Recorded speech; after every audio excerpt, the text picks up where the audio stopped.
அன்னைக்கு ஒரு நல்ல ஒரு காரியம் பண்ணலாம் அப்படின்னு தான் சொன்னேன். பட் இவங்க பார்த்தா செல்வகுமார் சார் வந்து மைக்லாம் வச்சு ரொம்ப பிரம்மாண்டமாக பண்ணிட்டாரு. ஸோ அவருக்கு ரொம்ப நன்றின்னு சொல்லணும். எஸ், ஒரு வாட்டியும் அவர் சொல்லுவார், நான் சாதாரணமாக டைரக்டர் சொன்ன மாதிரி ரசிகர்கள்லாம் பார்த்து நிறைய பேரை மீட் பண்ணோம் பிறந்தநாள் அன்னைக்கு. நான் சொன்னேன், இல்லை சார் எனக்குலாம் பெரிய உடன்பாடு இல்லை அப்படிங்கிற மாதிரி தான் நான் சொன்னேன். எதாவது நல்லா பண்ணோம். நான் சின்ன வயசுலேருந்தே, நான் ஒரு 11 வயசுலேருந்து இந்த கேக் கட் பண்ணுறதெல்லாம் நிறுத்திட்டோம் வீட்டில்.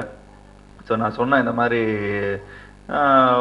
ஒரு அனாதை இல்லத்துக்கு போகணும், இங்கே போகணும், அங்கே போகணும், ஒரு நல்லது பண்ணலாம் அப்படின்னு சொல்லி எங்கள் அம்மா அப்பா எனக்கு சொல்லி கொடுத்துருக்குறாங்க. ஸோ அந்த ஒரு சின்ன ஒரு பழக்கம் தான்.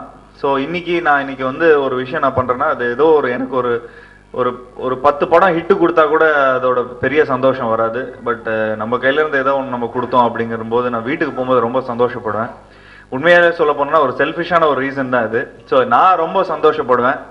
ஸோ எனக்கு வந்து ஒரு பெரிய ஒரு மன திருப்தி இருக்கும். ஸோ ஏதோ என்னால் முடிஞ்சதை நான் பண்ணுறேன். ஸோ இது வந்து ரொம்ப வெளிச்சம் போட்டு பயங்கரமாக ஏதோ பில்டப்லாம் பண்ணி காட்டிகிட்டு இருக்கிறாங்க. ஸோ ரொம்ப சந்தோஷம் நீங்கள்லாம் இன்னைக்கு வந்ததில். அண்ட் எஸ், இன்னைக்கு எல்லாம் தமிழ் குமரன் சார்லாம் வீட்டுக்கு வந்திருந்தார், என்னை வந்து வாழ்த்துறதுக்காக வந்திருந்தாரு. அவரை பிடிச்சி இங்கே மைக்கில் உட்கார வச்சிட்டேன். ஸோ எனக்கே தெரியல, எனக்கே ஒரு சர்ப்ரைஸ் தான் இது. ஸோ மேலையில் அமர்ந்திருக்கும் எல்லாருக்கும் என்னோட நன்றியை தெரிவிச்சுக்கிறேன். அஹமத், கதிர் சார் எல்லாருக்கும் என்னோட நன்றியை தெரிவிச்சுக்கிறேன். பத்திரிகை நண்பர்களுக்கும் மீடியா நண்பர்களுக்கும் என்னோட நன்றியை தெரிவிச்சுக்கிறேன். என்னோட சின்ன சின்ன முயற்சிகளுக்கு வந்து ஒரு துணையாக இருந்திருக்கிறீங்க. ஸோ இந்த பிறந்தநாள் அன்னைக்கு ரொம்ப நிறைவாக ரொம்ப சந்தோஷமாக இருக்கிறேன். ஸோ தெரியல, ஒவ்வொரு பிறந்தநாளும் நான் ஊர்லேயே இருக்க மாட்டேன்.